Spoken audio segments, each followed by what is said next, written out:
In the crisp autumn of 1976, a yellow school bus carrying 20 children and their teacher, Evelyn Reed, from the small town of Oakhaven, vanished during a field trip to the local state park, Whispering Pines. One moment, it was a cheerful procession of youthful curiosity. The next, an empty road and a void that would swallow the town's heart for more than half a century. The initial search was a frantic, desperate affair, a maelstrom of activity that churned the placid community into a frenzy of fear and speculation. Hundreds of volunteers, state police, and National Guardsmen scoured every inch of the sprawling park, their searchlights cutting through the dense foliage like desperate prayers in the dark. They combed through winding backroads, peered over the sheer drops of rocky ravines, and dragged the icy depths of the Blackwood River. But they found nothing. Not a single tire track, not a broken branch, not a dropped lunchbox. The bus, its 21 occupants, and their collective future had been erased from the world as cleanly as a chalk drawing in a downpour. Theories multiplied like spores in the damp, fearful air. The driver, a quiet man named Frank Miller with an unblemished record, was suddenly a suspect. Had he suffered a psychotic break? Was he part of a monstrous kidnapping plot? Others whispered of a tragic accident, that the bus's brakes had failed on a steep mountain pass, sending it plunging into an undiscovered chasm or a hidden, water-filled quarry, a tomb of steel and sorrow lost to time. A young rookie patrolman named Alan Finch, barely a year on the force, had been part of those initial search parties.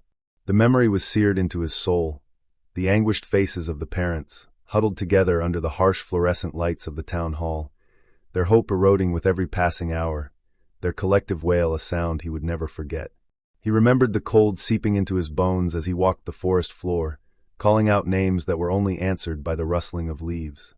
The case grew cold with the coming winter, the files thickening with dead-end leads and unsubstantiated sightings, until they were finally relegated to a dusty shelf in the archives, a monument to failure and enduring grief.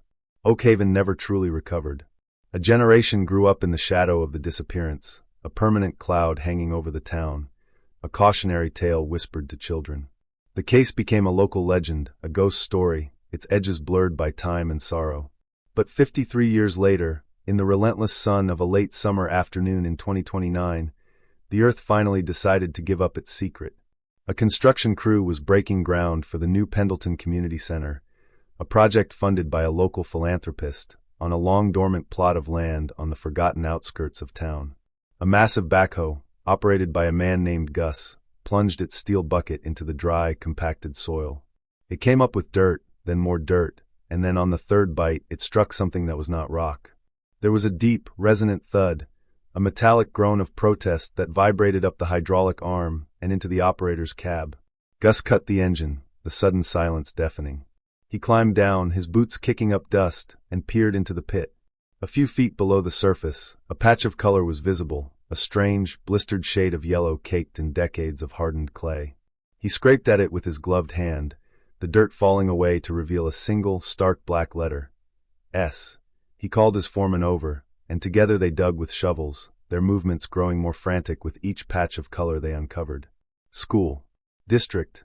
The foreman, a man who had grown up with the town's ghost story, felt a cold dread wash over him that had nothing to do with the heat. He backed away from the hole, his face pale, and pulled out his phone.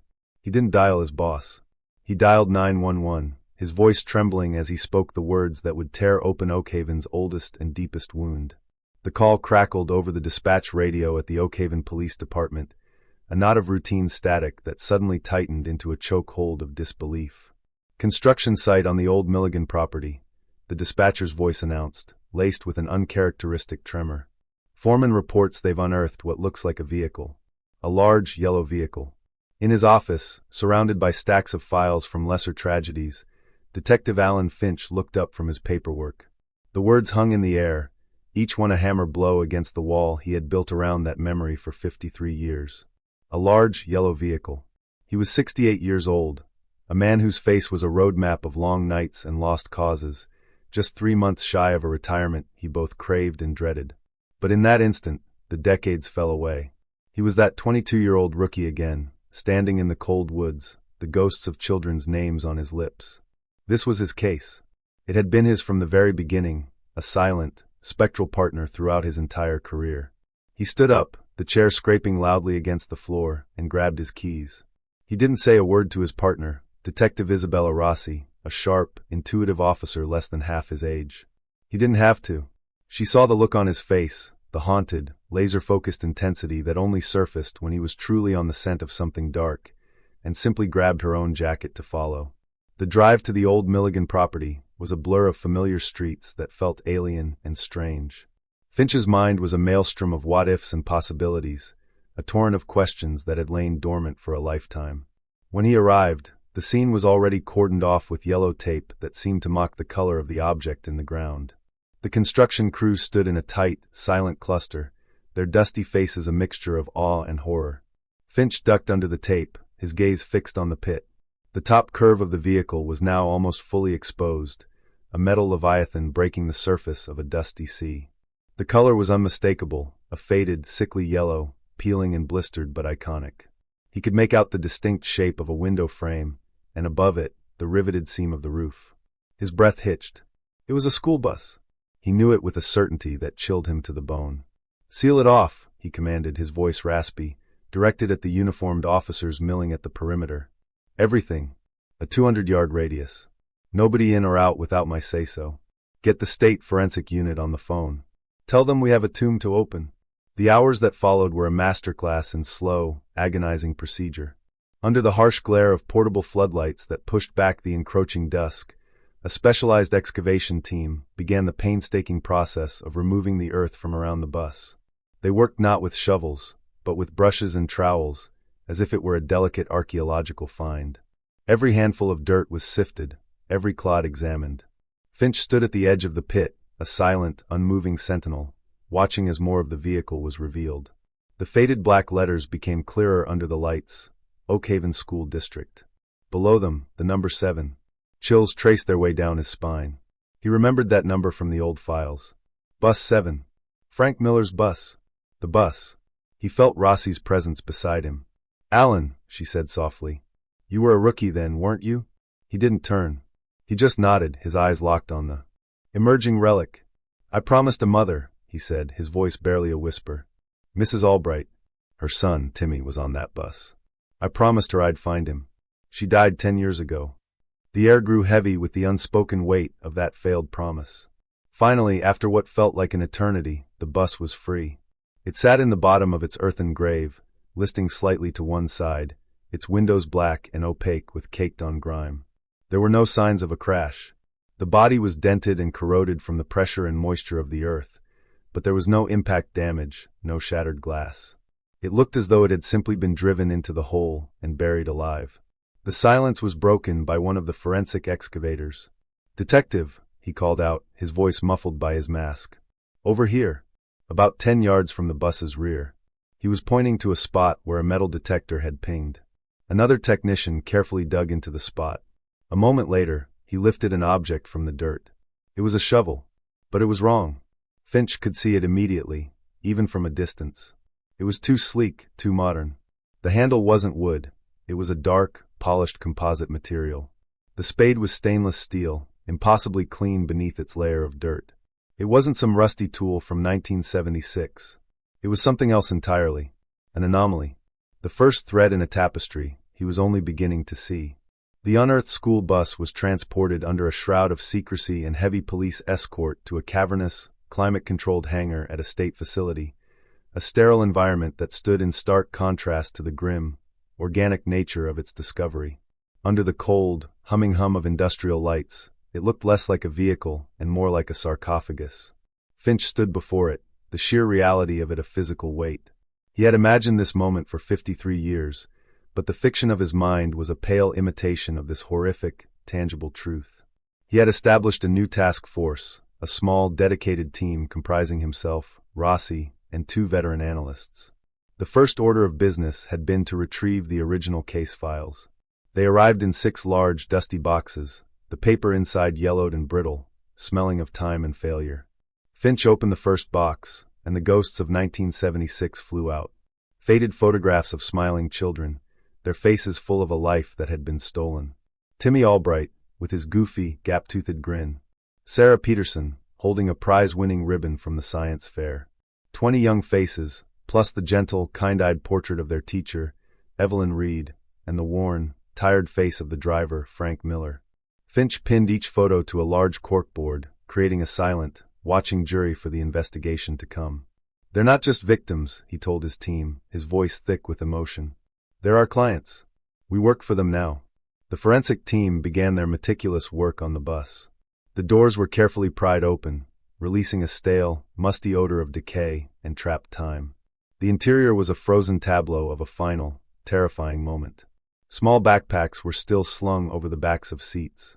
A colorful lunchbox, shaped like a rocket ship, lay on the floor, its clasp broken.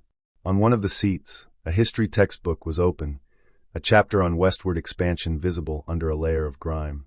And then there were the remains, the grim, unavoidable confirmation of what everyone had known, but no one had wanted to say.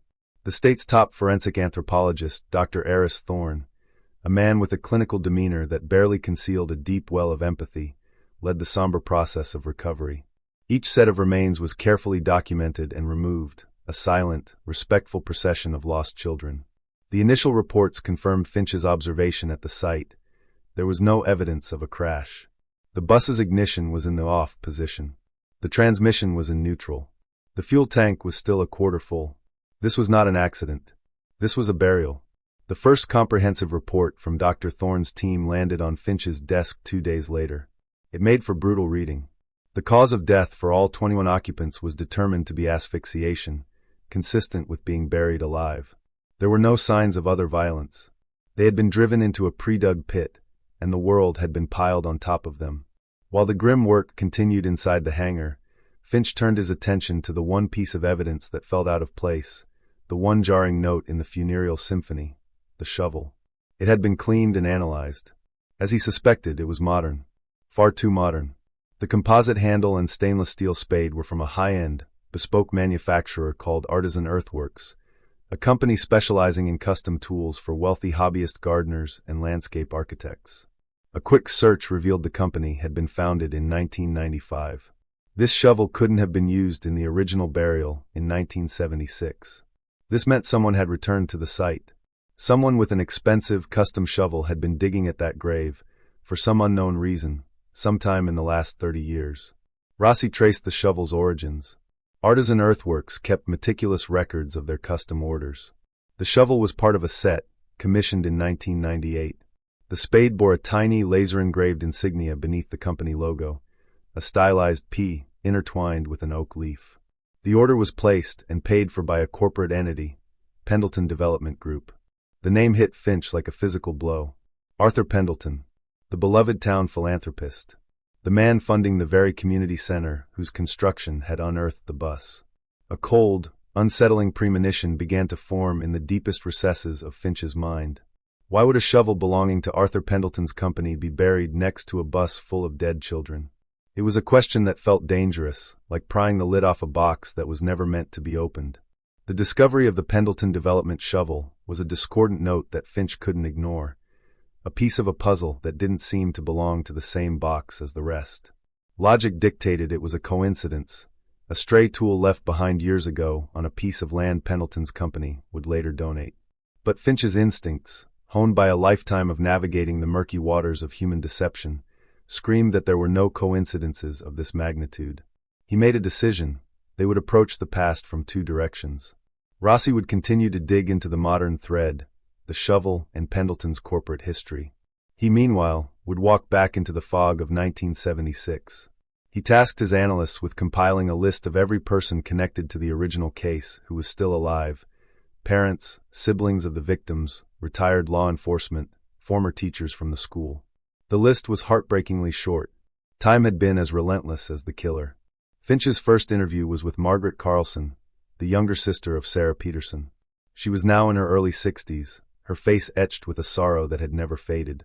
They sat in her quiet, sun-drenched living room, surrounded by pictures of a smiling, pigtailed girl frozen at the age of 10. "I was sick that day," Margaret said, her voice a fragile whisper. "The flu. Mom said I was lucky. For years, I felt guilty. Why her and not me?" She recounted memories of her sister, of the town's collective breakdown, the years of hollow hope that slowly curdled into despair.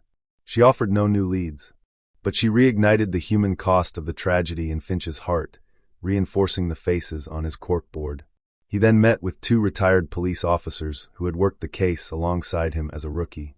They sat in a dimly lit VFW hall, their memories clouded by age and the desire to forget. They rehashed the old theories: the runaway driver, the mob-related kidnapping, the catastrophic accident. They mentioned a local teenager, a known troublemaker who had a grudge against the bus driver, Frank Miller. The lead had been exhaustively investigated back then and went nowhere. It was a red herring, a ghost from the original failed investigation. The interviews were a slow, emotionally draining process that yielded little in the way of actionable intelligence. They painted a vivid picture of the grief and confusion of 1976, but offered no clear path forward. The past was a tangled, overgrown forest, and Finch felt like he was hacking at it with a blunt machete. "We're missing the context," Finch said to Rossi back in the office, staring at a large-scale map of Oakhaven from 1976 that they had pinned to the wall. "The land where they found the bus. It's just a blank space on this map. Unincorporated county land. Who owned it? Who had access to it?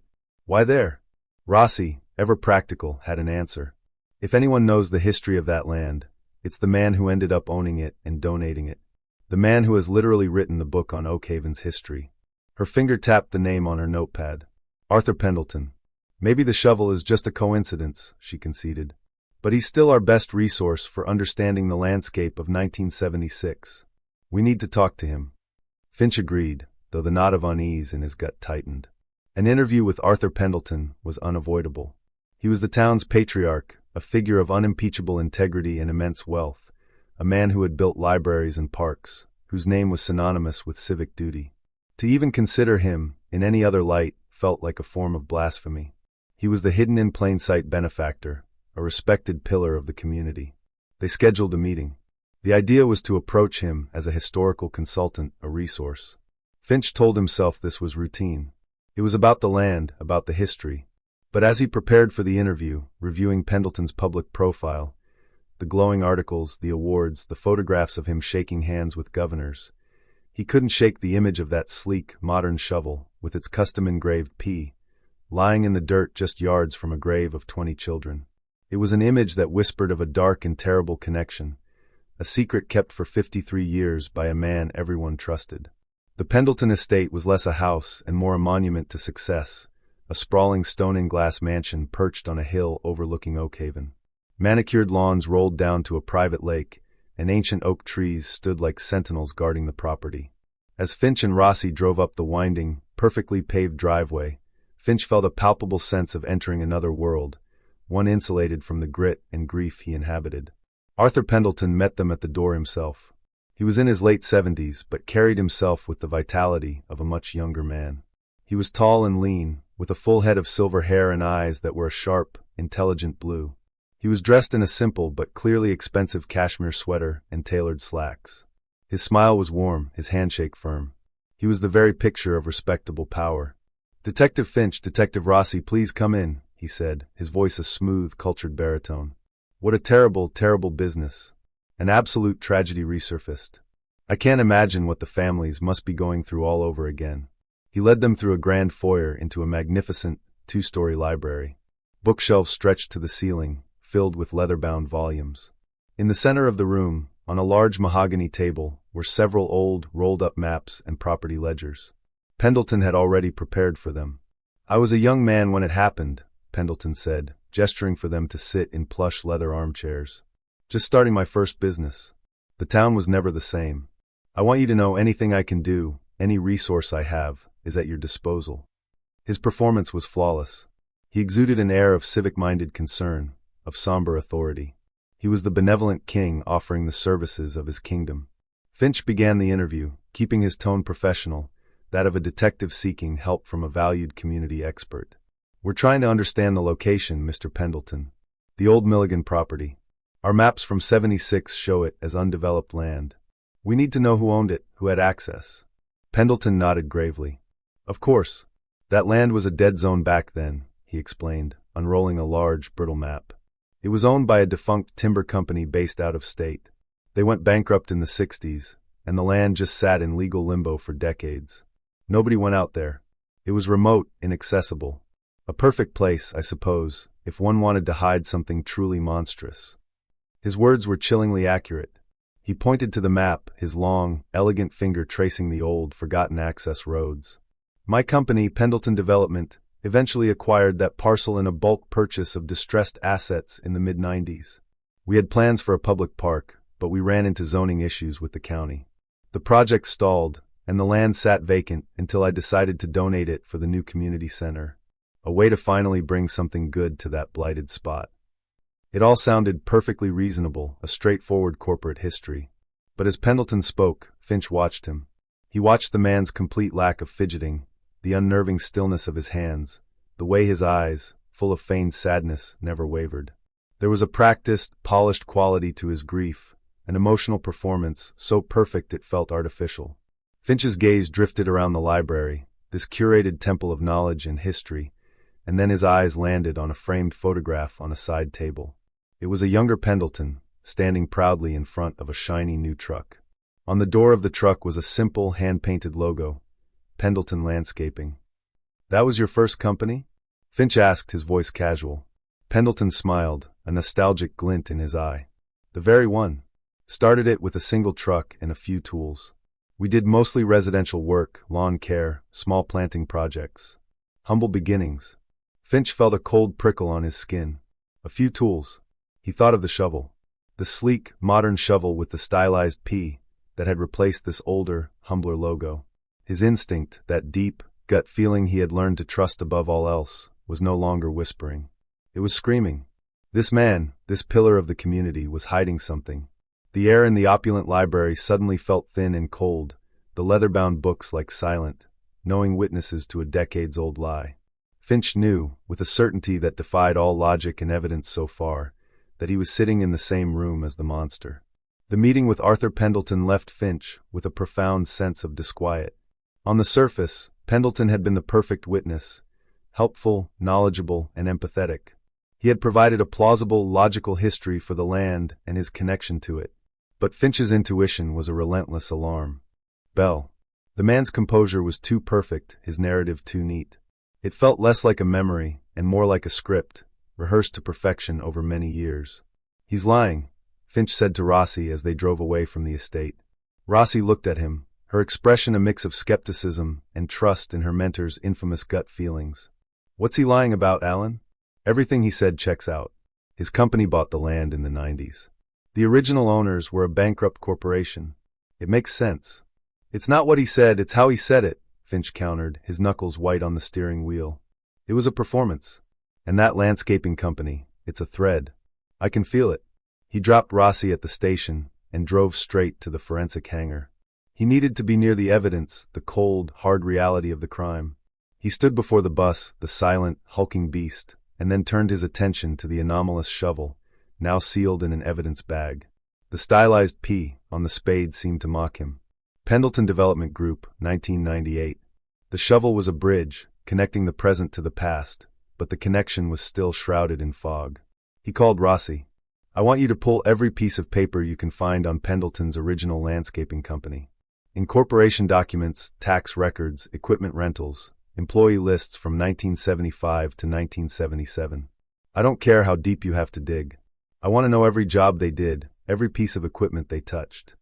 While Rossi dove into the digital archives, Finch began a different kind of excavation. He went back to the original case files, but this time, he wasn't looking for leads. He was looking for Pendleton. He spent hours poring over witness statements, lists of volunteers, and local business directories from 1976. The name Arthur Pendleton appeared only once, in a passing mention as a young local businessman who had donated coffee and sandwiches to the search party volunteers. A small civic gesture, the act of a concerned citizen, or the first layer of a carefully constructed alibi. Days turned into a week. Rossi's investigation into the corporate history was slow and arduous. Pendleton's empire was a labyrinth of shell corporations and holding companies, designed to obscure and protect. But she was relentless. She finally found a discrepancy in the records of Pendleton Development Group from the mid-1990s. The company had acquired the Milligan property in 1995. As Pendleton had said, their stated intent was to build a park. They had even filed initial plans with the county. But then nothing. The project was quietly abandoned, Yet Pendleton held onto the land for over 25 years, paying taxes on a useless, undeveloped plot before suddenly donating it for the community center. Why? Why hold on to that specific piece of land for so long? It felt possessive. It felt like he was guarding it, ensuring no one else would ever dig there. The answer, when it came, felt chillingly obvious. He wasn't just holding the land, he was protecting his secret.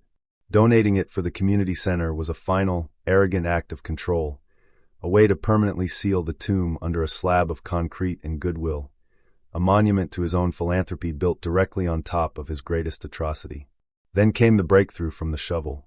Rossi, using the engraved P as a starting point, had managed to track down the now-retired graphic designer who had created the logo for Pendleton Development in the early 90s. After a long conversation, the designer recalled a specific detail. The stylized P, intertwined with an oak leaf, wasn't just for the development group.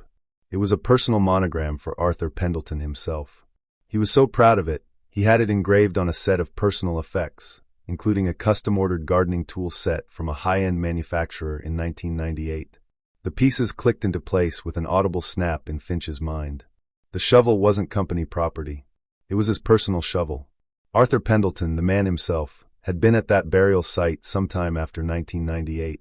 He had returned to the scene of the crime. Why? To check on it? To dig deeper? Did he think it was settling? The paranoia of a killer, checking to make sure his secret was still safe. And in a moment of carelessness, of arrogance, he had left it behind. A single, stupid mistake. An anomaly that had unraveled a 53-year-old lie. Finch stared at the board, at the smiling faces of the children, and then at the handsome, philanthropic face of Arthur Pendleton. The mask was beginning to peel away, and the face underneath was that of a monster.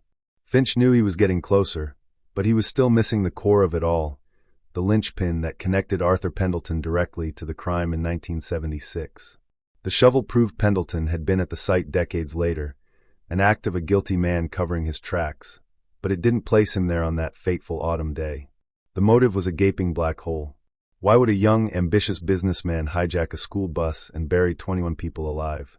It was an act of such profound monstrosity that it defied reason. The answer, Finch suspected, lay with the victims. Not the children, but the teacher, Evelyn Reed. Or the driver, Frank Miller. The killer hadn't targeted a bus, they had targeted a person on it. The children were collateral damage, a horrifying secret that had to be buried along with the primary target. He requested the full, unredacted files on both Reed and Miller, including personal effects and any background checks done at the time. While he waited, the forensic team called him back to the hangar. Dr. Thorne, his face grim, led him to a brightly lit examination table. "We found something else, Detective," Thorne said, pointing to a small, plastic evidence bag. It was lodged deep in the horsehair stuffing of the driver's seat, right at the back. It must have been pushed in, or fallen out of a pocket during a struggle. Inside the bag was a small, tarnished silver locket, oval-shaped and intricately engraved with a floral pattern. It was a delicate, personal item. Finch checked the property logs from Evelyn Reed's apartment, which had been sealed and searched in 1976. Every piece of her jewelry was accounted for. The locket didn't belong to her. He carefully opened the locket. Inside, protected from the dirt and decay, were two miniature, faded photographs. On one side was a young woman with dark, expressive eyes and a radiant smile. On the other, a small, tightly folded piece of paper. Finch, his heart pounding, had the photo scanned and run through every database they had: DMV records, National Archives, and crucially, the National Center for Missing and Exploited Children's database of long-term missing persons. The search took hours, the computer sifting through millions of faces. Then a hit. A single, flickering match from a cold case file in a neighboring county. The face belonged to a woman named Clara Jensen. She had been reported missing in the summer of 1975, a full year before the bus vanished. She was 23 years old, a waitress with aspirations of being an artist. She was last seen leaving the diner where she worked after a heated argument with her boyfriend. The case had quickly gone cold, with police assuming she was a runaway, a young woman who had simply decided to leave her life behind. The name of the boyfriend she had argued with was listed in the file. He was described as a wealthy, up-and-coming young businessman with a reputation for being charming but having a volatile temper. His name was Arthur Pendleton. Finch felt a surge of adrenaline so powerful it made him dizzy. This was it. This was the connection. But who was Clara to the people on the bus? He unfolded the tiny piece of paper from the other side of the locket. It was a newspaper clipping, yellowed with age. A birth announcement. Evelyn Reed was listed as the proud older sister of a newborn baby girl named Clara Jensen. Evelyn Reed wasn't just the teacher on the bus. She was Clara's sister. The motive slammed into Finch with the force of a physical blow. This was never about the bus. It was about two sisters. Pendleton had killed Clara in 1975 and gotten away with it. A year later, her sister, Evelyn, must have figured it out. She must have found evidence, perhaps the locket itself, and confronted him. Evelyn Reed, the dedicated teacher, was on her way to expose him. The field trip to the remote Whispering Pines State Park wasn't a random tragedy. It was a calculated opportunity. Pendleton saw his chance to silence Evelyn Reed for good. He must have intercepted the bus, taken control, and driven it to a pre-dug grave he had prepared. And the children? The 20 smiling, innocent children on Finch's corkboard? They were witnesses. They had seen his face. In the cold, remorseless calculus of a psychopath, they were loose ends that had to be eliminated. Finch stood in the sterile silence of the forensics lab, the locket in his gloved hand. He now held the truth, a truth that had been buried for 53 years, a story of two sisters who had fought a monster, and a monster who had hidden behind a mask of philanthropy and kindness for more than half a century. The locket changed everything. It was no longer a matter of intuition. It was a chain of evidence, a direct, undeniable link between Arthur Pendleton, a murder in 1975, and the massacre on Bus 7 in 1976. Finch assembled his team, the atmosphere in the briefing room electric with a tension born of imminent justice. The faces of the victims on the corkboard seemed to watch them, their silent vigil finally nearing its end. He killed Clara Jensen in 75, Finch began, his voice low and steady, laying out the narrative that had been hidden in plain sight for decades. She was his girlfriend. The original report said they argued. It was dismissed as a lover's quarrel, and she was listed as a runaway. A convenient narrative for him. A year later, her sister, Evelyn Reed, figured it out. She must have found something, maybe the locket, something that proved what he did. She confronted him, or was about to. She was a threat to his entire future. He paced in front of the map, his finger tracing the route from the school to Whispering Pines State Park. The field trip was the perfect trap. A bus full of children on a remote road. It offered isolation and opportunity. He knew the route. He knew the area. He intercepted them. He got control of that bus, and he drove it to a grave he had already prepared. Rossi picked up the thread. The landscaping company. That's how he did it. That's how he had the equipment and the know-how. He didn't need a crew. He just needed a backhoe and a plan. Her team had delivered the final, damning piece of the puzzle just an hour earlier. Sifting through the microfiche archives of a long-defunct equipment rental company, they found a receipt from October 5, 1976, the day of the disappearance. A cash rental for a single backhoe for 24 hours. The signature on the rental agreement was shaky and barely legible, but the name was clear, A. Pendleton for Pendleton Landscaping. The rental slip stated the equipment was for clearing brush on a private job site. No location was listed.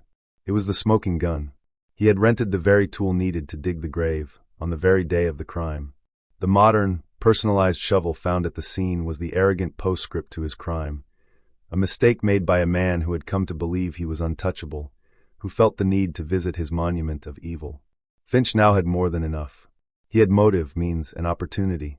He had a chain of evidence that stretched from a missing girl in 1975 to a buried bus in 1976 to a misplaced shovel in the late 1990s. It was a story of unimaginable evil, meticulously concealed behind a lifetime of curated respectability. "Get the warrant," Finch ordered, his eyes sweeping across the faces of his team. A full warrant for the Pendleton estate. House, grounds, computers, everything. And get a tactical team ready. I don't want a show of force when we arrive, but I want them hidden and ready. This man buried 21 people to protect his secrets. He's not going to come quietly. The preparations were swift and silent. The warrant was signed by a judge who read the affidavit with a look of pale, wide-eyed disbelief. As Finch put on his jacket, he paused in front of the corkboard. He looked at the photo of Evelyn Reed, her kind, determined eyes seeming to meet his. He thought of her sister, Clara, a ghost for 53 years, her memory kept alive only in a tiny locket. He looked at the faces of the children, a lost generation from a town that had never stopped grieving. "We're coming for him," he whispered to the silent images. The drive back to the Pendleton estate was different this time. The winding driveway no longer seemed grand. It seemed sinister, a path leading into the heart of a carefully constructed darkness. Finch felt no fear, only a cold, hard resolve. This wasn't just the culmination of a case. It was the fulfillment of a promise made to a grieving mother a lifetime ago. It was the final act in a tragedy that had haunted him and his town for far too long. The unveiling was at hand.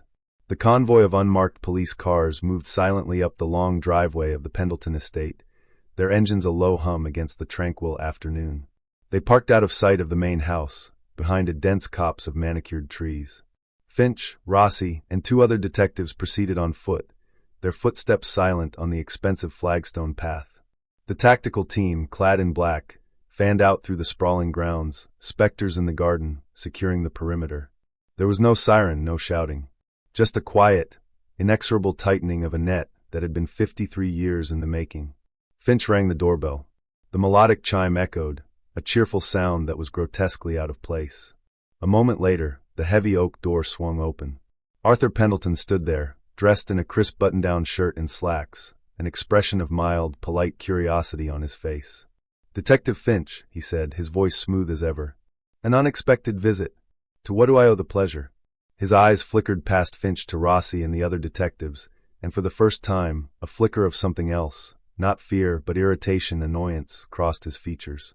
"I have a warrant to search the premises, Mr. Pendleton," Finch said, his voice flat and devoid of emotion as he held up the document. Pendleton's practiced smile tightened. He didn't read the warrant. He stared at Finch, his sharp blue eyes turning to ice. "This is absurd," he said, a cold edge creeping into his cultured tone. "On what grounds?" "This is harassment. The grounds are the murders of 20 children, Evelyn Reed, Frank Miller, and Clara Jensen," Finch stated, letting each name hang in the air like an indictment. At the name Clara Jensen, Pendleton's composure finally fractured. It was a subtle, almost imperceptible shift, a brief widening of the eyes, a faint tightening of the jaw, but Finch saw it. It was the first genuine reaction he had seen from the man. "I don't know anyone by that name," Pendleton lied, but the denial was hollow, the first crack in his fortress of deceit. "Let's go to your library, Arthur," Finch said, stepping past him into the foyer. "We have a lot to talk about." The atmosphere in the magnificent library was thick with tension. Pendleton stood by the massive fireplace, his back rigid, a cornered animal trying to project dominance. Finch and Rossi stood opposite him. The other detectives began the search in other parts of the house. Finch decided not to wait for them to find anything. He would dismantle the man's world right here, with words. He began, not with the bus, but with Clara. He spoke of a young waitress, an aspiring artist, a girl who had fallen in love with a charismatic, ambitious man. He spoke of an argument at a diner in 1975, and a girl who was never seen again. Pendleton remained silent, his face a mask of stone. Then Finch placed a small evidence bag on the polished mahogany table. Inside was the silver locket. "Evelyn Reed was her sister," Finch said softly. "She must have been a determined woman. It took her a year, but she found out what you did. She found your secret, and she came for you. This locket was her proof, wasn't it? Your trophy, that she somehow got her hands on." Pendleton stared at the locket, and something inside him seemed to collapse. The mask didn't just crack, it disintegrated, falling away to reveal the cold, empty void beneath.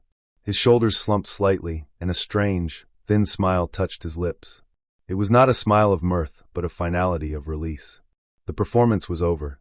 "She was a problem," Pendleton said, his voice losing its cultured warmth, becoming flat and clinical. "Clara. She was sentimental. She found out about some of my early land acquisitions, methods that were necessary for growth. She called it fraud. She threatened to go to the authorities. She would have ruined me before I even began. It was an unacceptable risk."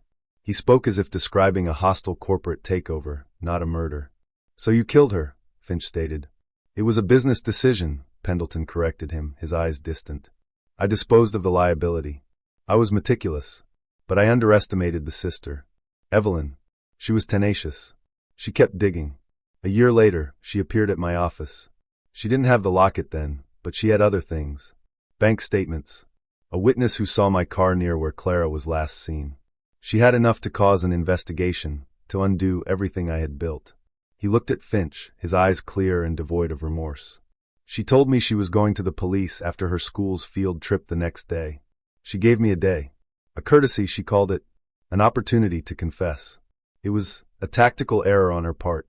She gave me time to formulate a solution. The confession flowed from him then, a calm, chilling river of narrative. He described intercepting the bus, using a story about a washed-out bridge to divert the driver down a remote logging road. He described forcing Frank Miller out of the driver's seat at gunpoint and driving the bus himself to the pit he had dug the night before with the rented backhoe. The children? Rossi asked, her voice filled with a disgust she didn't try to hide. Pendleton shrugged, a small, dismissive gesture. They saw my face, he said simply. They were witnesses. A loose end.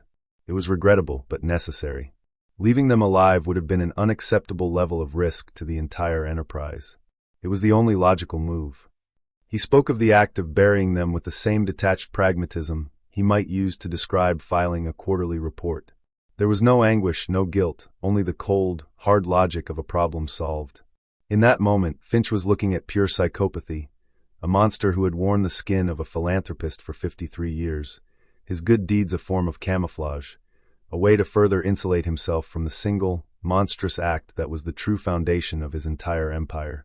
The arrest of Arthur Pendleton sent a seismic shockwave through the town of Oakhaven. The story exploded across national news outlets, a modern Gothic horror story of a beloved benefactor revealed as a mass murderer. The man whose name was on the library, the park, and the soon-to-be-built community center was a monster of unimaginable cruelty.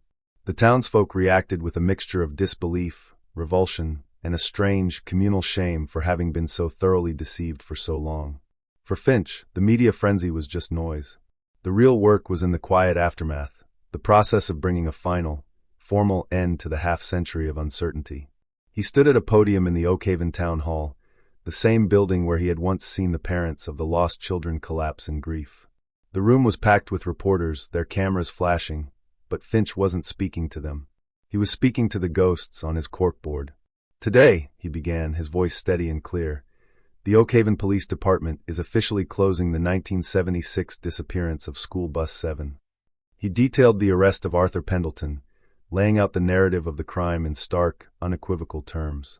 He spoke of Clara Jensen, giving a name and a story to a victim who had been lost to time, officially linking her fate to the larger tragedy. He then, one by one, read the names of the 20 children and their teacher, Evelyn Reed, and the driver, Frank Miller. He read them slowly, deliberately, reclaiming them from the anonymity of a cold case file and returning them to the community as individuals, as cherished sons, daughters, and neighbors whose stolen lives finally had a resolution. "Justice has been a long time coming," he concluded, "but it is here. Our work now is to remember them, not for how they died, but for how they lived." In the weeks that followed, the town began a slow, painful process of healing. The name Pendleton was stripped from buildings, his legacy dismantled as thoroughly as his lies had been. In its place, a memorial was planned. It was built on the very site where the community center was to have stood, the land now sanctified by the truth. Finch, whose retirement was now just days away, attended the dedication ceremony. It was a crisp autumn day, much like the one in 1976. The last of the victims' surviving relatives were there, now frail and elderly, their faces a mixture of profound sadness and deep, weary gratitude. Several of them approached Finch, their hands trembling as they took his. "Thank you," said a man who was the younger brother of Timmy Albright, the boy with the gap-toothed grin. 53 years. We never thought we'd know. Thank you for not giving up." Finch could only nod, the words catching in his throat. He felt the immense weight of the decades, the burden of the promise he had carried, finally begin to lift. He walked to the memorial itself, a simple, elegant wall of polished black granite.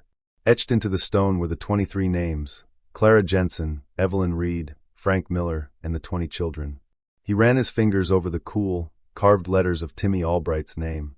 The ghost that had walked beside him for his entire adult life, the case that had defined his career and haunted his dreams, was finally at peace. He looked up at the sky, a brilliant, cloudless blue. The long shadows of the past were receding, replaced by the quiet, somber light of justice. His work was done. The children were home.